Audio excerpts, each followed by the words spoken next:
আজকের গল্প বুড়ো মোরগের উপদেশ।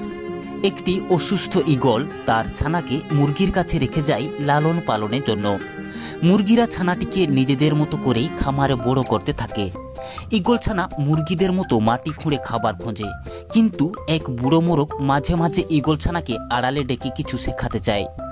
আকাশে একদিন বিশাল ঈগল উড়ে যেতে দেখে ঈগল ছানা আশ্চর্য হয়।